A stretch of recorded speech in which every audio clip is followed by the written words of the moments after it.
Hey everyone, it's Ben Hardy here, and in today's we'll be reviewing the new Ram ProMaster EV. Before we get into this video, I want to give a huge shout out and thank you to the Carl Malone Dodge Ram here in Heber for giving me some time with this ProMaster. I'll include a link to their website in the description down below. Also include a link to my car buying guide. Let's get into it.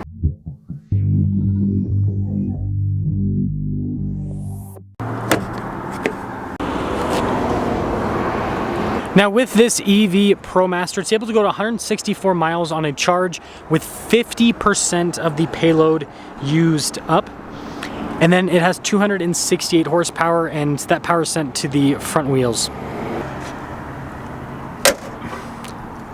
Before I move forward with this review, I do want to mention if you want to see more videos just like this, then I recommend you subscribe because I post content every single day. So we of course have cab lights there at the very top. Gotta have that on a big old cargo van like this. And then you guys can see the headlights here. Really sleek design. I mean, for a ProMaster, of course. Got the Ram logo front and center. And then you can see the fog lights there at the bottom. And notice how the bumper's all unpainted, so you're not gonna have a bunch of rock chips and everything on the front. I mean, you'll still get them, but they won't show as much as in paint and won't be as problematic on a plastic bumper. But anyways, there's the front end. Tire wheel setup is 225 by 75 by 16, and again, pretty basic with the wheels. You have your Ram ProMaster EV badge. You still get the giant mirrors, which help out visibility quite a bit. And I guess I'll just show this right here. The door, it is sliding, and you can see this is kind of like an Amazon style van is what I'll call it, where it just has one seat, and or you could like FedEx style, whatever you want to call it, but you know, basic cargo van doesn't have two seats like what you'd see in camper style. I honestly, oh, that locks it. Interesting. So cool, you do have keyless entry, it's just a different style button there. But anyways, a few steps back, and you can see the side profile. This leads us to the key fob where we've got the Ram logo. We've got our lock and unlock function, so I can lock and unlock the back and side or just the whole car. And the back here is interesting. So you've got this little pull tab, and then that unlocks it, and then you just basically push the rest of the way up there. Kind of hard to do because I've got one hand here, but I think it locks at the top. Yeah, it does lock at the top. Sorry about the camera angles there, but yeah, that does lock at the top. Then you got the straps and everything to help pull stuff down.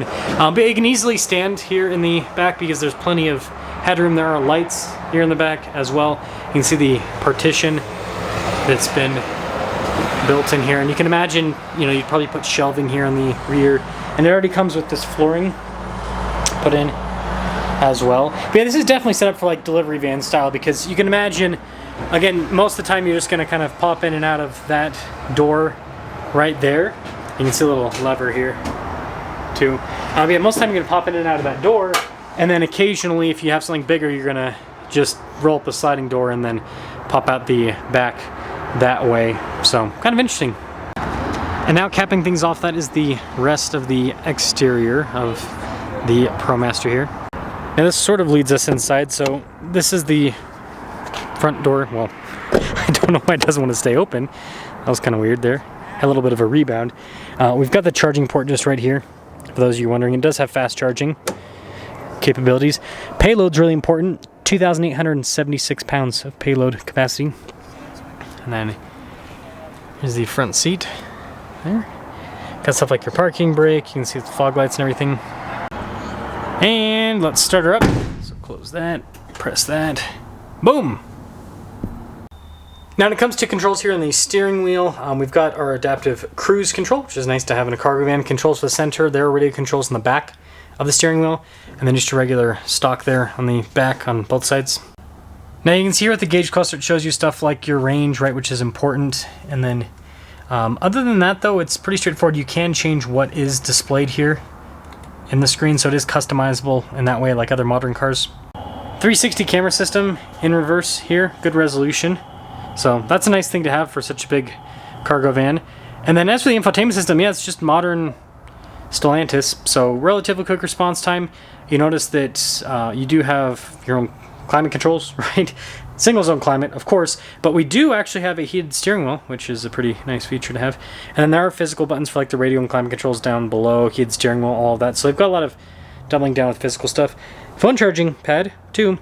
can see the little charging ports there, more storage. Then of course the dial shifter, and then some cup holders. And then this does have the camera rear view mirror, because obviously you're not going to be able to see out of the back with no windows. So here's our window sticker, 2025 ProMaster 3500, 72,285 is the total MSRP. Let's see how it performs.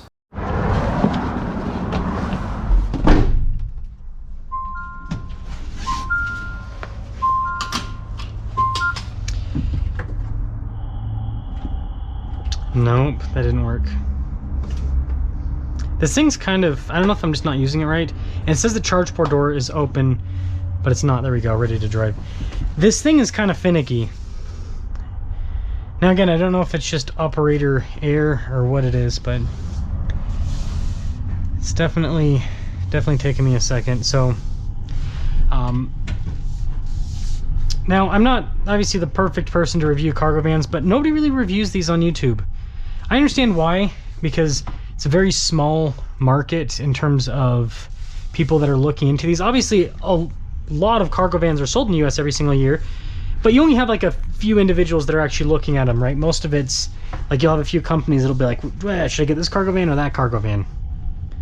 It's not like the millions of people that are looking at different types of cars, right? So, blind spot running with the mirrors too, I forgot to mention that. It's always something I forget. Man, I guess this is what it feels like to be an Amazon driver. The lonely single seat. But I mean, obviously it's practical, so it's easier to get in and out of the vehicle. And I do, like, this makes complete sense for delivery style, because you can imagine if I was getting in and out of this door, then that means that, like, I would have to walk around. Do you understand? Like, or I'd have to pull in, like, let's say I'm delivering something at that house, pull in there, versus this, I can pull in here, walk out there, walk back in. It's just way more user-friendly that way. Back door does rattle. That's to be expected, though, with the type of door it is. So I'll say, compared to a traditional cargo van, much smoother acceleration, of course, but I will say the modern cargo vans, like the Ram with the 9-speed, it's such a smooth transmission that I don't know, I don't really feel like I need something that's smoother, but still nice to have. Still nice to have. Seats pretty comfortable. It's weird. Do I have an armrest? No armrest. So you just kind of gotta like sit here and practice on having good posture. You don't have anything to like rest on at all, so it's a little bit different, that's for sure. So I keep thinking this person's gonna go and then they don't. Sorry about that. Let me see if I can squeeze through here. There we go. That should help out a bit. Man. This is why my wife and I almost moved up to Heber, but we decided not to because the prices were a little bit crazy, but also the traffic up here is abysmal. There's too many people live up here now. It's such a small valley.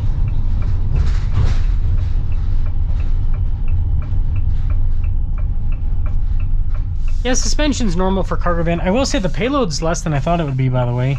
This is a 3500. So thought the payload would be a bit more, but that's the problem with the EVs, right? They're so heavy that you got to use up a lot of the payload for the EV powertrain. And it makes me wonder if we're going to see a return to gas cars for, you know, because a lot of these big companies are going to EVs right now because there's benefits to it, but I wonder if we'll see a return back to gas cars because of the lack of payload. I mean, the biggest one that I noticed was like semi-trucks. I mean, it's a huge difference when you go EV with a semi-truck.